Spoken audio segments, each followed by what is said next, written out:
Hi മക്കളെ, നാം ഇന്ന് 2ാം ക്ലാസ് മക്കളുടെ മലയാളം പാഠപുസ്തകത്തിലെ യൂണിറ്റ് 1 മഴയോ മഴ എന്ന ചാപ്റ്ററാണ് ചർച്ച ചെയ്യുന്നത്. നിങ്ങൾ ആദ്യമായിട്ടാണ് ചാനൽ കാണുന്നതെങ്കിൽ ചാനൽ ഒന്ന് സബ്സ്ക്രൈബ് ചെയ്യുക. വീഡിയോ ഇഷ്ടമായാൽ വീഡിയോയ്ക്ക് ലൈക്ക് ചെയ്ത് ടീച്ചറിനെ സപ്പോർട്ട് ചെയ്യണേ. മക്കളെ, ഇവിടെ ഒരു കുഞ്ഞു മഴക്കവിത തന്നിട്ടുണ്ട്, നമുക്ക് പാടാം. മക്കളെ, ഈ ചിത്രത്തിലെ കുട്ടികളെ കണ്ടില്ലേ? അവരുടെ കയ്യിൽ കുടയുണ്ടോ? ഇല്ല. കുടയില്ലാത്ത കുട്ടികൾ എന്താണ് ചെയ്യുന്നത്? കുട്ടികൾ മഴയത്ത് നനയുന്നു അല്ലേ? കുട്ടികൾ മഴയത്ത് എന്തൊക്കെയാണ് കളിക്കുന്നത്? കുട്ടികൾ മഴയത്ത് ചാടി കളിക്കുന്നു, കുട്ടികൾ മഴയത്ത് ഓടിക്കളിക്കുന്നു അല്ലേ? മഴ മഴ മഴ പെയ്യണ്, പുഴ പുഴ പുഴ നിറയണ്, മഴ മഴയത്ത് നനയണ്, കുടയില്ലാത്ത കുട്ടിയോള് കുടയില്ലാത്ത കുട്ടിയോള്, മഞ്ഞ് മഞ്ഞ് പെയ്യണ്, മണ്ണ് മണ്ണ് കുളിരണ്, മഞ്ഞത്ത് തണുക്കണ്, പുതപ്പില്ലാത്ത കുട്ടിയോള് പുതപ്പില്ലാത്ത കുട്ടിയോള്. മക്കളെ, മഴ പെയ്തപ്പോൾ പുഴയ്ക്ക് എന്താണ് സംഭവിച്ചത്? പുഴ നിറഞ്ഞു അല്ലേ? മക്കളെ, ആരാണ് മഴ നനഞ്ഞത്? കുട്ടികളല്ലേ. മഴ പെയ്തപ്പോൾ കുട്ടികൾ നനഞ്ഞത് എന്തുകൊണ്ട്? കുടയില്ലാത്തത് കൊണ്ടാണ് അല്ലേ മക്കളെ? മഞ്ഞത്ത് കുട്ടികൾക്ക് തണുത്തത് എന്തുകൊണ്ടാണ്? പുതപ്പില്ലാത്തത് കൊണ്ടാണ്. അടുത്ത പ്രവർത്തനം, കുട വരയ്ക്കാം. മക്കളെ, ഇവിടെ ഒരു കുട വരയ്ക്കുക. അതിനുശേഷം നിറം നൽകി മനോഹരമാക്കുക. കുടയ്ക്ക് താഴെ കുടയെക്കുറിച്ച് എഴുതുകയും ചെയ്യുക. നിങ്ങളുടെ ടീച്ചർ ആവശ്യപ്പെടുകയാണെങ്കിൽ ഈ ചിത്രത്തിലെ കുട്ടികൾക്കും കുട വരച്ച് നൽകാവുന്നതാണ്. ഇവിടെ തന്നിട്ടുള്ള കുട ചുവന്ന പുള്ളിക്കുടയായതുകൊണ്ട് ടീച്ചർ ഇങ്ങനെ എഴുതാം: കുട, എൻ്റെ കുട, എൻ്റെ പുള്ളിക്കുട, എൻ്റെ ചുവന്ന പുള്ളിക്കുട, എനിക്കിഷ്ടമുള്ള ചുവന്ന പുള്ളിക്കുട. മക്കളെ, മക്കൾ നൽകിയ നിറത്തിനനുസരിച്ച് നിറം മാറ്റി എഴുതണേ. അടുത്ത പ്രവർത്തനം നോക്കൂ. ഉത്തരം കണ്ടെത്താം. മക്കളെ, ഇവിടെ ഒരു കടങ്കഥ ചോദ്യമുണ്ട്. ആ കടങ്കഥ ചോദ്യത്തിന് ഉത്തരം കണ്ടെത്തി അവിടെ എഴുതണം. കടങ്കഥ ചോദ്യം നോക്കൂ. കാലിൽ പിടിച്ചാൽ തോളിൽ കയറും. എന്താ ഉത്തരം? ഉത്തരം കുട. അടുത്ത എന്താ എഴുതിയിരിക്കുന്നത്? കൂടുതൽ കടങ്കഥകൾ കണ്ടെത്തി എഴുതാം. മക്കളെ, ഇവിടെ പറഞ്ഞിരിക്കുന്നത് കുട ഉത്തരമായി വരുന്ന കൂടുതൽ കടങ്കഥകൾ കണ്ടെത്തി എഴുതാനാണ്. എഴുതിയാലോ? കുട ഉത്തരമായി വരുന്ന കടങ്കഥകൾ: കാലൊന്നേ ഉള്ളൂ എങ്കിലും ഏറെ ദൂരം നടന്നാലും ക്ഷീണിക്കില്ല. രണ്ടാമത്തേത് നോക്കൂ. പെരുമഴ പെയ്താലും പേടിക്കാത്ത ഒറ്റക്കാലൻ കൂട്ടുകാരൻ. ചോദ്യം 3 നോക്കൂ. എല്ലുണ്ട് കാലുണ്ട്, വെള്ളം തടയാൻ കഴിവുണ്ട്. നാലാമത്തെ ചോദ്യം, മഴ പെയ്യുമ്പോൾ കൂടെ കൂട്ടും, മഴയില്ലാത്തപ്പോൾ മൂലക്കിരുത്തും. അടുത്ത പ്രവർത്തനം, പറയുമ്പോൾ മഴ പെയ്യുമോ? കുറിപ്പ് വായിക്കാം, പരീക്ഷണം ചെയ്യാം. മക്കളെ, മഴ പെയ്യിക്കൽ പരീക്ഷണക്കുറിപ്പാണ് ഇവിടെ തന്നിട്ടുള്ളത്, നമുക്ക് വായിക്കാം.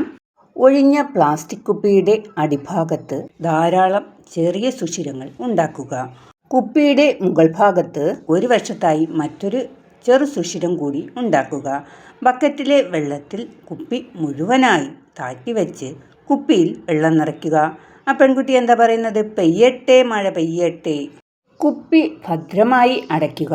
വിരൽ കൊണ്ട് വശത്തെ സുഷിരം അമർത്തിപ്പിടിച്ച് കുപ്പി ഉയർത്തുക.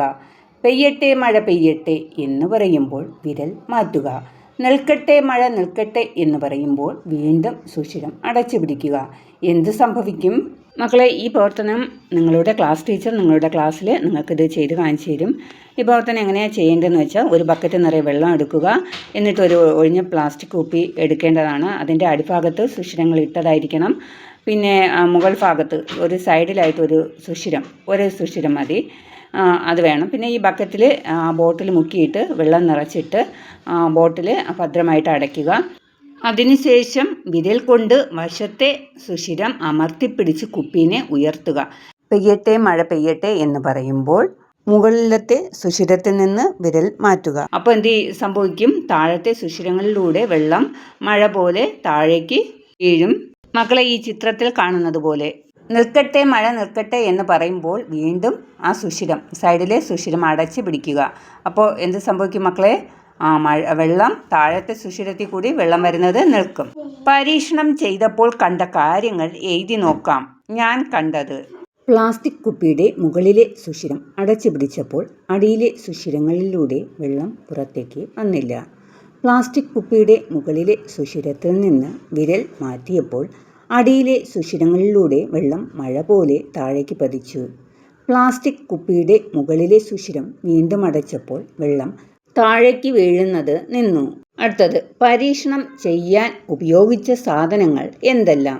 ഇവിടെ പരീക്ഷണം ചെയ്യാൻ ഉപയോഗിച്ച സാധനങ്ങളുടെ പേരാണ് എഴുതേണ്ടത്. ഒഴിഞ്ഞ പ്ലാസ്റ്റിക് കുപ്പി, മുകളിൽ ഒരു സുഷിരവും താഴെ ധാരാളം ചെറിയ സുഷിരങ്ങളും ഉള്ളത്, ഒരു ബക്കറ്റ് വെള്ളം. അടുത്ത പ്രവർത്തനം. മക്കളെ, ഇവിടെ ഒരു കുട്ടിയുടെ മഴ അനുഭവമാണ് തന്നിട്ടുള്ളത്. വായിക്കാം. ഇന്നലെ പെയ്ത മഴ. അതൊരു പെരുമഴയായിരുന്നു. മഴയ്ക്ക് മുമ്പ് ആകാശമാകെ ഇരുണ്ടു. ശക്തമായ കാറ്റിൽ മരങ്ങൾ ആടിയുലഞ്ഞു. വലിയ ഇടിയും മിന്നലും വന്നു. ഞാൻ പേടിച്ചുപോയി. സന്ധ്യയും മഴയും ഒന്നിച്ചാണ് വന്നത്. ഇടയ്ക്കിടെ തോർന്നും പിന്നെയും പെയ്തും മഴ ഒരുപാട് നേരം നീണ്ടു. രാത്രിയിൽ നല്ല തണുപ്പുണ്ടായിരുന്നു. ഉറങ്ങാൻ നല്ല സുഖം. രാവിലെ ഉണർന്നപ്പോൾ മഴ തോർന്നിരിക്കുന്നു. തൊടിയിലെ ചെടികൾക്കെല്ലാം പുതുമഴ കിട്ടിയ സന്തോഷം. വഴിയിലും ഓടയിലും കെട്ടിക്കിടന്ന ചപ്പുചവറുകൾ ഒഴുക്കിക്കളഞ്ഞ് മഴ അവിടം വൃത്തിയാക്കി.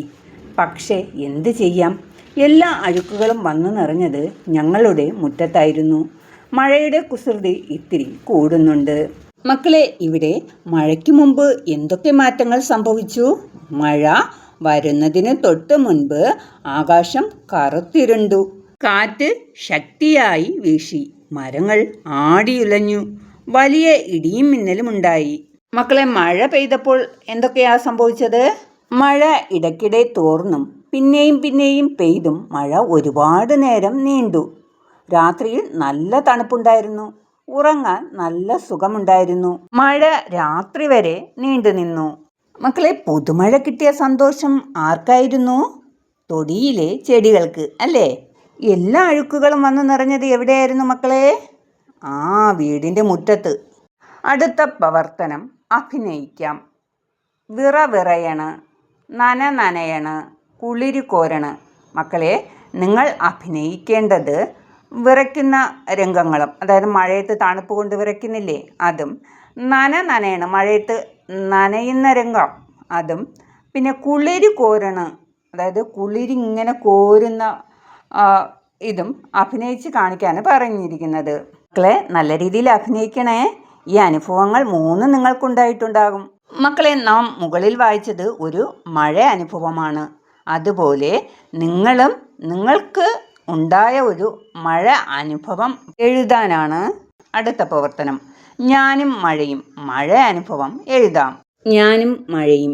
അതൊരു പെരുമഴയായിരുന്നു. ആകാശം കറുത്തിരുണ്ട്. വലിയ ശബ്ദത്തിൽ ഇടിവെട്ടി. ഞാൻ പേടിച്ചുപോയി. ഞാൻ കുട ചൂടിയാണ് സ്കൂളിൽ പോയത്. സ്കൂൾ മുറ്റത്തെ കുഴികളിൽ വെള്ളം കെട്ടി നിൽക്കുന്നുണ്ടായിരുന്നു. ഞാനും കൂട്ടുകാരും കടലാസ് തോണികൾ ഉണ്ടാക്കി വെള്ളത്തിൽ ഒഴുക്കി. മഴയത്ത് കടലാസ് തോണി ഉണ്ടാക്കി കളിക്കാൻ നല്ല രസമായിരുന്നു. ചെടികളെല്ലാം മഴ നനഞ്ഞ് പച്ചപ്പുള്ളതായി മാറി. മഴ പെയ്യുമ്പോൾ മണ്ണിൽ നിന്നുള്ള മണം എനിക്ക് ഒരുപാട് ഇഷ്ടപ്പെട്ടു. എനിക്ക് മഴ വളരെ ഇഷ്ടമാണ്. അടുത്ത പ്രവർത്തനം, മഴച്ചുല്ലുകൾ കണ്ടെത്താം. മഴ തോർന്നാലും മരം പെയ്യും. ഇങ്ങനെ പറയുന്നതെന്തുകൊണ്ട്? ഒരു സംഭവം ഉണ്ടായാൽ അതിൻ്റെ ഫലം പിന്നെയും നീണ്ടു നിൽക്കും എന്നാണ് ഈ ചൊല്ലിൻ്റെ അർത്ഥം. ഇതൊരു മനോഹരമായ ഉദാഹരണത്തിലൂടെ നമുക്ക് മനസ്സിലാക്കാം. ഒരു വലിയ മഴ പെയ്തു എന്ന് കരുതുക. മഴ പെയ്തു കഴിഞ്ഞാൽ ആകാശം തെളിയും. എന്നാൽ പിന്നെയും മരങ്ങളുടെ ഇലകളിൽ നിന്നും തുള്ളിത്തുള്ളിയായി വെള്ളം താഴേക്ക് വീണുകൊണ്ടേയിരിക്കും.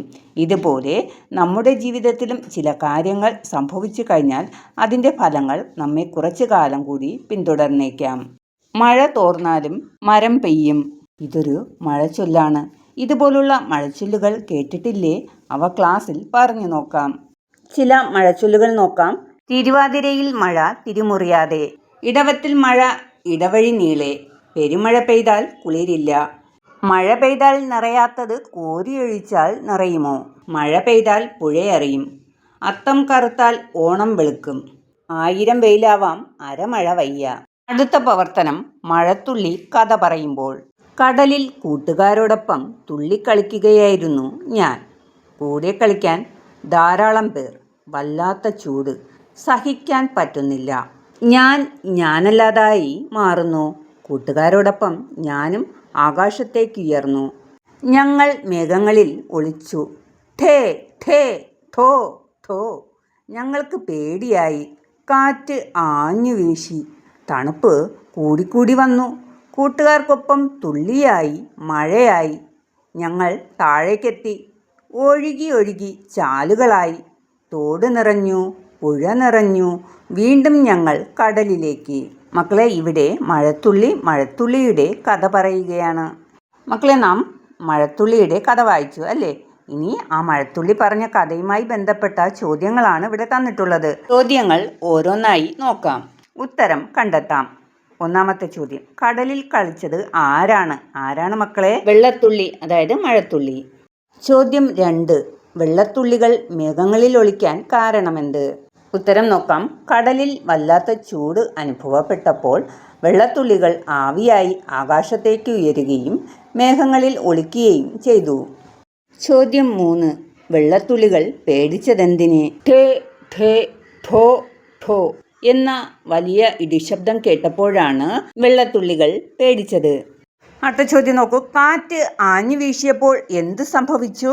കാറ്റ് ആഞ്ഞു വീശിയപ്പോൾ തണുപ്പ് കൂടുകയും മേഘങ്ങളിൽ ഒളിച്ചിരുന്ന വെള്ളത്തുള്ളികൾ മഴയായി താഴേക്ക് പതിച്ചു. അടുത്ത പ്രവർത്തനം, സംഭാഷണം എഴുതാം. മക്കളെ, നിങ്ങൾ മഴത്തുള്ളിയുടെ കഥ വായിച്ചല്ലോ. മഴത്തുള്ളി ആരോടായിരിക്കും തൻ്റെ കഥ പറയുന്നത്? അത് നിങ്ങളോടാണെന്ന് കരുതി കഥയിലെ മഴത്തുള്ളിയെ നിങ്ങൾ ഭാവനയിൽ കണ്ട് നിങ്ങൾ മഴത്തുള്ളിയോട് എന്തൊക്കെ ചോദ്യങ്ങൾ ചോദിക്കും? മഴത്തുള്ളി പറയുന്ന മറുപടി എന്തായിരിക്കും? അത് സംഭാഷണമായിട്ട് എഴുതാം. കുട്ടി: മഴത്തുള്ളി നീ എന്തിനാ ആകാശത്തേക്ക് ഉയർന്നത്? മഴത്തുള്ളി മറുപടി പറയുകയാണ്, ചൂട് സഹിക്കാൻ വയ്യാഞ്ഞിട്ടാണ്. കുട്ടി: മഴത്തുള്ളി നീ എന്തിനാണ് പേടിച്ചത്? അതിന് മഴത്തുള്ളി മറുപടി പറയുകയാണ്, ഠേ ഠേ ശബ്ദം കേട്ടിട്ട്. മക്കളെ, കുട്ടി മഴത്തുള്ളിയോട് എന്ത് ചോദ്യം ചോദിച്ചിട്ടുണ്ടാകും? അടുത്ത്, കാറ്റ് ആഞ്ഞു വീശിയപ്പോൾ എന്താണ് സംഭവിച്ചത്? അടുത്ത് മഴത്തുള്ളി പറഞ്ഞ മറുപടി നോക്കാം. തണുപ്പ് കൂടിക്കൂടി വന്നു. പിന്നെ ഞങ്ങൾ മഴയായി താഴേക്ക് പെയ്തു. അടുത്ത പ്രവർത്തനം, കണ്ടെത്താം, എഴുതാം. മക്കളിവിടെ ഒരു പദസൂര്യൻ തന്നിട്ടുണ്ട്. എൻ്റെ നാട്ടിലെ ജലസ്രോതസ്സുകൾ, അതായത് നിങ്ങളുടെ നാട്ടിലെ ജലസ്രോതസ്സുകളുടെ പേരുകളാണ് എഴുതാൻ പറഞ്ഞിട്ടുള്ളത്. ഒരെണ്ണം അവിടെ തന്നിട്ടുണ്ട്. എന്താ? പുഴ. ബാക്കിയുള്ളത് നമുക്ക് എഴുതി ചേർക്കാം. കിണർ, തോട്, കുളം, മഴ, കായൽ. അടുത്ത പ്രവർത്തനം നോക്കൂ. പ്രതികരിക്കാം, പോസ്റ്റർ വാക്യങ്ങൾ തയ്യാറാക്കാം. മക്കളെ, ഇവിടത്തെ ചിത്രം നോക്കൂ. മക്കളെ, ഇവിടത്തെ പുഴ മലിനമാണ്. എങ്ങനെയാണ് മലിനമായത്? വലിയ ഫാക്ടറികളിലെ അഴുക്കുവെള്ളം ഈ പുഴയിലാണ് ഒഴുക്കി വിടുന്നത്. കണ്ടോ? പിന്നെ ആളുകൾ വീടുകളിലെയും കടകളിലെയും ഫുഡ് വേസ്റ്റുകളും പ്ലാസ്റ്റിക് വേസ്റ്റുകളും പിന്നെ പഴയ തുണികളും പുഴയിലും പുഴ സൈഡിലും എറിഞ്ഞിട്ടുമുണ്ട്. കണ്ടോ? കാക്കകളും പട്ടികളും വന്ന് ഫുഡ് വേസ്റ്റ് തിന്നാൻ വേണ്ടി വന്നു നിൽക്കുന്നു അല്ലേ? ഇതെല്ലാം കൊണ്ടും പുഴ മലിനമാകുന്നു. ഈ പ്രവർത്തനത്തിൽ നാം എന്താ ചെയ്യേണ്ടത്? പ്രതികരിക്കാം, പോസ്റ്റർ വാക്യങ്ങൾ തയ്യാറാക്കാം. ജലസ്രോതസ്സുകൾ മലിനമാകുന്നതിനെതിരെ പോസ്റ്റർ വാക്യങ്ങൾ തയ്യാറാക്കാനാണ് പറഞ്ഞിട്ടുള്ളത്. ഒരെണ്ണം അവിടെ തന്നിട്ടുണ്ട്. നോക്കൂ. അരുതേ, മലിനമാക്കരുതേ ജലസ്രോതസ്സുകൾ, നാടിൻ സമ്പത്ത്. ഇതുപോലുള്ള വേറെയും കുറച്ച് പോസ്റ്റർ വാക്യങ്ങൾ തയ്യാറാക്കാം. മക്കളെ, ഇവിടെ ഒരു പോസ്റ്റർ വാചകം സ്വന്തമായി എഴുതാൻ തന്നിട്ടുണ്ട്. എഴുതാം. ജലസ്രോതസ്സുകൾ സംരക്ഷിക്കൂ, പ്രകൃതിയെ നിലനിർത്തൂ. നമുക്കിനി കൂടുതൽ പോസ്റ്റർ വാചകങ്ങൾ നോക്കാം. ജലം ജീവന് ആധാരം. ജലസ്രോതസ്സുകൾ സംരക്ഷിക്കൂ, പ്രകൃതിയെ നിലനിർത്തൂ. പുഴയിൽ വാഹനങ്ങൾ കഴുകരുത്. കടൽ നമുക്ക് ആഹാരം നൽകുന്നു. മാലിന്യങ്ങൾ അതിലേക്ക് വലിച്ചെറിയരുത്. പുഴയെ മലിനമാക്കരുത്. ഒരു തുള്ളി വിഷം മതി ഒരു ജലാശയം വിഷമയമാക്കാൻ. ജലം ജീവാമൃതം. ജലമില്ലെങ്കിൽ ജീവനുമില്ല. അഴുക്കിൽ നിന്ന് ആരോഗ്യം പ്രതീക്ഷിക്കരുത്. മക്കളെ, ഇതിൽ 2-3 എണ്ണമെങ്കിലും നിങ്ങൾ പഠിച്ചു വെക്കണേ. എന്നാലേ പരീക്ഷയ്ക്ക് വന്നാൽ എഴുതാൻ പറ്റുകയുള്ളൂ. മക്കളെ, ഇനി അടുത്ത് വരുന്നത് ഒരു കവിതയാണ്. കവിത ചൊല്ലാം. നമ്മുടെ നാട്. കുളിരുണരും മലയുടെ നാട്, തെളിയൊഴുകും പുഴയുടെ നാട്, നീലക്കടലലയുടെ നാട്, ഇത് നമ്മുടെ കേരള നാട്.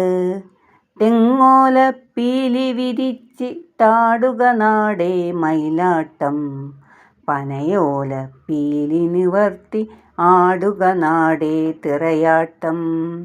നെൽവയലുകൾ തത്തപ്പച്ച, താഴ്വരയിൽ വാഴപ്പച്ച, കാടിൻ കരിനീലപ്പച്ച, തളിരിലകളിൽ ഇളംപച്ച. പല പച്ചകൾ ചേർത്തു വരച്ചൊരു ചിത്രം നമ്മുടെ കേരളനാട്, പല പച്ചകൾ ചേർത്തു വരച്ചൊരു ചിത്രം നമ്മുടെ കേരളനാട്. മക്കളെ, ഈ കവിതയിൽ കേരളത്തിൻ്റെ പ്രത്യേകതകളാണ് പറഞ്ഞിട്ടുള്ളത്. മക്കളെ, കവിതയുമായി ബന്ധപ്പെട്ട ചോദ്യം വായിക്കാം. കേരളത്തിൻ്റെ എന്തെല്ലാം പ്രത്യേകതകളാണ് കവിതയിൽ പറഞ്ഞിട്ടുള്ളത്? ഒരെണ്ണം അവിടെ തന്നിട്ടുണ്ട്. എന്താ? മലകളുള്ള നാട്. ബാക്കി പോയിന്റുകൾ നാം അവിടെ എഴുതി ചേർക്കണം. എഴുതിയാലോ? പുഴകളുള്ള നാട്, നീലക്കടലലകളുള്ള നാട്, തെങ്ങുകളുള്ള നാട്, നെൽവയലുകളും താഴ്വരകളും നിറഞ്ഞ നാട്, മയിലാട്ടവും തിറയാട്ടവും ഉള്ള നാട്. മക്കളെ, ഇതോടുകൂടി ഈ ചാപ്റ്ററിലെ എല്ലാ പ്രവർത്തനങ്ങളും അവസാനിച്ചു. മക്കളെ, വീഡിയോ ഇഷ്ടമായാൽ ലൈക്ക് ചെയ്ത് നിങ്ങളുടെ കൂട്ടുകാർക്ക് കൂടി ഈ വീഡിയോ ഷെയർ ചെയ്യണേ. മക്കളെ, 1-ാം ക്ലാസ്സിലെ എല്ലാ വിഷയങ്ങളുടെയും ക്ലാസ്സുകളുടെ ലിങ്ക് ഞാൻ ഈ വീഡിയോയുടെ ഡിസ്ക്രിപ്ഷനിൽ നൽകിയിട്ടുണ്ട്. ആവശ്യമുള്ളവർ കാണുക. വീണ്ടും കാണാം മക്കളെ.